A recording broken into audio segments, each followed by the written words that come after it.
Hi friends, welcome back to घर बनाओ series by plan to build का एक नया एपिसोड पे। देखिए, हम लोग अभी बात किस चीज का कर रहे हैं? होम कंस्ट्रक्शन लोन का। अब इसके रिलेटेड एक टॉपिक जो है वो है फंड मैनेजमेंट ड्यूरिंग पूरा कंस्ट्रक्शन। चाहे वो आपका खुद का फंड हो, चाहे जो पैसा आपको बैंक दे रहा है in the form of a loan, वो कैसे करेंगे। अब इसमें कॉन्फ्लिक्ट कहाँ आएगा? बैंक आपको फर्स्ट रेंज रिलीज करेगा जब ही साइट इंस्पेक्शन होगा उसके बाद, और कॉन्ट्रैक्टर क्या बोलेगा कि भाई एडवांस दीजिए सर, मटेरियल ऑर्डर करना है। बैंक के पास फिर आप जाओगे और बैंक बोलेगा अरे स्टेज तो कंप्लीट हुआ नहीं है आपका, तो पैसे कैसे दे। अब कॉन्ट्रैक्टर के पास फिर आप जाओगे और कॉन्ट्रैक्टर बोलेगा स्टेज तो तब कंप्लीट होगा जब मटेरियल आएगा। अब देखिए, ये एक चिकन एंड एग प्रॉब्लम है। ये नहीं समझोगे तो आपके जेब से एक्स्ट्रा पैसा जाने का चांसेस बहुत ज्यादा है।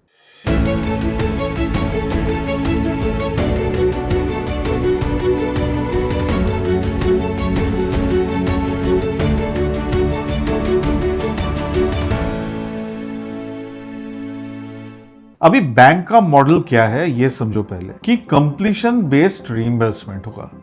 एक एक करके माइलस्टोन या स्टेज कंप्लीट होगा, उसके बाद वो आपको पैसा देगा। अब कॉन्ट्रैक्टर क्या बोलेगा आपको? कॉन्ट्रैक्टर बोलेगा मुझे तो एडवांस चाहिए, कम से कम मटेरियल का तो एडवांस दे दीजिए, नहीं तो मैं काम कैसे करूंगा। तो फिर एक क्या हो जाता है, बीच में गैप आ जाता है फंड्स का। ये गैप को आपको कैसे फंड करना है? इसको आपको अपना कंट्रीब्यूशन या मार्जिन मनी से फंड करना है। अभी देखिए क्या होता है कि जब भी आप घर बनाने जाओगे, आपको जो कंस्ट्रक्शन लोन मिलेगा वो ओवरऑल जो प्रोजेक्ट कॉस्ट है उसका 75 से 80% होगा। बाकी जो 20 से 25% है ये तो आपको फंड करना है। ये आप बिल्कुल मत सोचिए कि ये ओपनिंग कंट्रीब्यूशन है, ये ऑनगोइंग कैश फ्लो का बफर है। ये ध्यान में एकदम बहुत अच्छे से रखिएगा। अभी आप 1 मिनट के लिए मान लो कि आपका प्रोजेक्ट कॉस्ट जो है वो 60 लाख रुपया है। अभी लोन आपको कितना मिलेगा? 75% ऑफ 60 लाख, करीब करीब पकड़ के चलते हैं 45 लाख आपका लोन है, और जो मार्जिन है वो बाकी 25% है, दैट इज अराउंड 15 लाख। अभी गलत अप्रोच क्या हो जाता है कि पहले स्टेज पर ही आपने कॉन्ट्रैक्टर को 15 लाख रुपया दे दिया और आप डिपेंड कर रहे हो कि ठीक है भाई कॉन्ट्रैक्टर इस पैसे से काम चालू कर देगा, फिर बैंक का डिसबर्समेंट आते रहेगा और काम होते रहेगा। अभी आपको थोड़ी मालूम है कि कॉन्ट्रैक्टर ने वो 15 लाख रुपया आपके ही प्रोजेक्ट में यूज किया है। कहीं अगर और यूज कर लिया होगा तो फिर आपका मिड प्रोजेक्ट में पैसा वो डिप्लॉय नहीं करेगा, वो काम रुक जाएगा। फिर इसके लिए सही अप्रोच ये है कि मार्जिन मनी को 6 से 7 स्टेज में स्प्लिट करो। माइलस्टोन के हिसाब, जो माइलस्टोन आपने कॉन्ट्रैक्टर के साथ एग्री किया है वो हिसाब से ही आप उसको स्प्लिट करो। हर स्टेज पर कॉन्ट्रैक्टर को आप, जैसे पहले देखा था 25% है, 25% का जो एडवांस अमाउंट है वो आपने अपना मार्जिन मनी से दो। फिर जैसे आपका स्टेजेस कंप्लीट होता है, बैंक स्टेज कंप्लीशन के हिसाब से आपको डिसबर्स करते रहेगा और फिर उसको आप एक रीइंबर्समेंट के हिसाब से ट्रीट करो कि भाई ये स्टेज कंप्लीट करो, फिर उसका आप पेमेंट कर सकते हो। इसमें आपको कुछ भी प्रॉब्लम नहीं आएगा और प्रोजेक्ट भी आपका स्मूथली आप कंप्लीट कर सकते हो। अच्छा, मार्जिन मनी का तो बात हो गया। अभी हम आते हैं ईएमआई अप्रोच क्या रहेगा, ईएमआई पेमेंट का, क्योंकि वो भी तो आपका खुद का ही कैश फ्लो है ना। मार्जिन मनी भी जैसे आप दे रहे हो, जैसे जैसे बैंक लोन दे रहा है वो भी तो चुकाना है आपको। तो इसमें क्या होता है, इसमें 2 अप्रोचेस हो सकता है आपका। एक तो हो सकता है कि प्री ईएमआई अप्रोच और एक हो सकता है आपका फुल ईएमआई अप्रोच। अब प्री ईएमआई अप्रोच किसको बोलता है? ये होता है कि सिर्फ जितना पैसा डिसबर्स हुआ है उसके ऊपर ही आप इंटरेस्ट पे करो, प्रिंसिपल आप इधर पे नहीं कर रहे हो। इसमें आपको फायदा क्या होता है कि आपका जो मंथली आउटफ्लो या मंथली बर्डन होता है कंस्ट्रक्शन के टाइम में वो आपका कम हो रहा है। मार्जिन मनी और खाली आपका प्री ईएमआई का जो इंटरेस्ट जा रहा है वही जा रहा है। जैसे आप अगर 6 महीने बाद 15 लाख का डिसबर्समेंट लेते हैं तो आपका जो प्री ईएमआई आता है वो करीब करीब 11,000 रुपया आएगा पर मंथ। आप मानिए फिर 12 महीने बाद आप अगर अगला ट्रांच 35 लाख या 40 लाख का डिसबर्समेंट लेते हैं तो करीब करीब आपका जो प्री ईएमआई आएगा वो 26,000 या 26,000 रुपीज के आसपास आएगा पर मंथ। और आपका जब कंस्ट्रक्शन पूरा कंप्लीट हो जाएगा, आपका पूरा डिसबर्समेंट कंप्लीट हो जाएगा, तभी आपका फुल जो ईएमआई है वो स्टार्ट होगा। तो ये तो हो गया आपका प्री ईएमआई का अप्रोच। अब हम देखते हैं कि फुल ईएमआई अप्रोच क्या होता है। फुल ईएमआई अप्रोच होता है कि डे 1 से जितना ईएमआई आपका सैंक्शन अमाउंट के हिसाब से बनता है वो आप पे करना चालू करें। इसमें क्या हो जाता है कि प्रिंसिपल का भी जो प्रीपेमेंट होता है, रीपेमेंट होता है, वो इमीडिएटली स्टार्ट हो जाता है। इसमें एक आपका जो आउटफ्लो का बर्डन है वो थोड़ा हाई रहता है, पर आपका जो लोन टेन्योर है वो लॉक हो जाता है। अब देखिए क्या है कि आपको अपना कैश फ्लो के हिसाब से देखना है कि चॉइस आपका क्या होना चाहिए। अगर आपको लगता है मार्जिन मनी मैनेज करना के साथ साथ ईएमआई मैनेज करना आपका कैश फ्लो को टाइट कर देगा बहुत, तो रिकमेंडेशन यही होगा कि आप फ्री ईएमआई को चूज करो। लेकिन अगर आपका कैश फ्लो कंफर्टेबल है, आप वो मैनेज कर सकते हो, तो फुल ईएमआई चूज करो। उसमें आपको फायदा क्या होगा कि टेन्योर आपका जल्दी खत्म हो जाएगा। अच्छा, अभी हम लोग ईएमआई का भी देख लिया।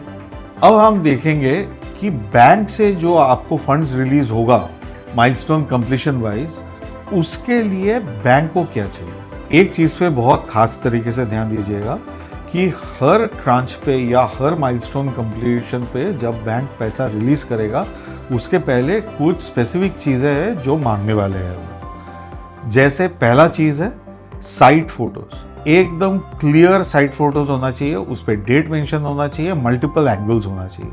सेकेंड चीज है आर्किटेक्ट का certificate, stage of completion mention करके आर्किटेक्ट आपको एक सर्टिफिकेट देगा, वो बैंक मांगेगा। तीसरा क्या चीज है, क्वांटिटी सर्वेयर या इंजीनियर का सर्टिफिकेट। एक ये हर टाइम रिक्वायरमेंट होगा ऐसा नहीं है, वो आर्किटेक्ट भी प्रोवाइड कर सकता है आपको, वो एक बार आप चेक कर लीजिए। फोर्थ चीज है जो latest property tax if applicable जो भी होगा वो आपने पे किया है उसका प्रूफ।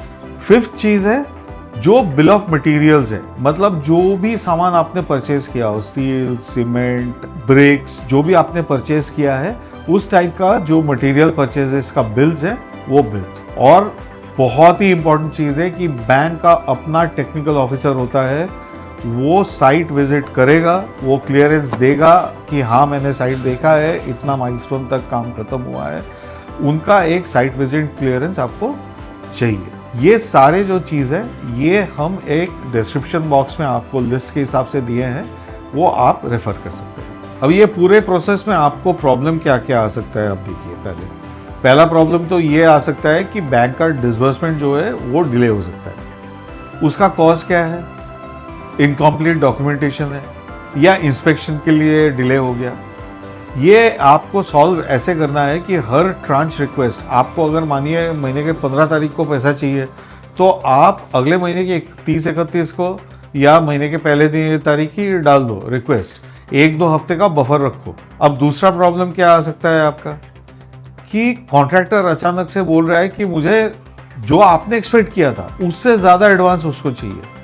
क्या कारण है, क्योंकि मटेरियल प्राइस बढ़ गया मिड प्रोजेक्ट पे या लेबर कॉस्ट कुछ बढ़ गया। इसका एक सोल्यूशन तो ये हो सकता है कि कॉन्ट्रैक्टर का जो जब भी आप कॉन्ट्रैक्ट बनाएंगे उसके साथ तभी प्राइस एस्केलेशन का क्लॉज आप डाल दीजिए। बल्क मटेरियल जितना हो सके अपफ्रंट परचेज करके अपने कस्टडी में रखिए या कॉन्ट्रैक्टर को इशू कर दीजिए। कम से कम आपको क्या हो जाता है कि उतना पैसा आपका कंट्रोल में हो जाता है, आपका कितना खर्चा हुआ आपका कंट्रोल में हो जाता है। तीसरा और एक बहुत ही बड़ा इशू जो होता है वो है कि कंस्ट्रक्शन के बीच में अचानक से डिजाइन चेंजेस हो जाता है। आपका मन बदल गया, कुछ नया रिक्वायरमेंट आ गया, घर वालों का कुछ इनपुट आया और डिजाइन चेंज हो गया मिड कंस्ट्रक्शन। आप एक चीज बहुत अच्छे से ध्यान रखिए, बैंक के जितने ट्रांचेस है वो ओरिजिनल अप्रूव प्लान के साथ ही लिंक्ड है। अगर आप अचानक से नया डिजाइन कुछ लेके आ जाएंगे, कुछ डिजाइन चेंजेस करेंगे, तो वो कॉस्ट को भी अफेक्ट करेगा और वो लोन को भी अफेक्ट करेगा और वो टाइम को भी अफेक्ट करेगा। इसको आपको बिल्कुल अवॉइड करना चाहिए। एक चीज़ पे बहुत खास ध्यान दीजिए, आपका जो कैश फ्लो मैनेजमेंट है ना, यही आपका कंस्ट्रक्शन का 50% का सक्सेस है। लोन आपका प्रोजेक्ट का एक टूल है, लोन आपका प्रोजेक्ट का ड्राइवर नहीं हो सकता है। आपका मार्जिन मनी का कितना डिसिप्लिन है, आपका डॉक्यूमेंटेशन का कितना डिसिप्लिन है, ये दोनों अगर आपका सही रहेगा तो ही आप कैश फ्लो भी मैनेज कर पाओगे और पेमेंट भी रिलीज करा पाओगे बैंक से एकदम टाइमली। दोस्तों, अगर आज का वीडियो से कुछ नया सीखने को मिला तो वीडियो को लाइक करिए, चैनल को सब्सक्राइब करिए और ज़रूर कमेंट में बताइए कि अगला कौन सा टॉपिक पे आप जानना चाहोगे नया कुछ। Thank you so much. अगली वीडियो में देखेंगे टैक्स बेनिफिट्स। 3.5 लाख रुपया तक का पर साल सेविंग हो सकता है कंस्ट्रक्शन लोन पर कुछ स्पेसिफिक कंडीशंस है उसका। New regime versus old regime, कहां क्या मिलेगा, ये सब क्लियर करेंगे अगले वीडियो में। आते रहिए, सुनते रहिए, जुड़ते रहिए हमारे साथ घर बनाओ सीरीज पे by plan to build. Thank you.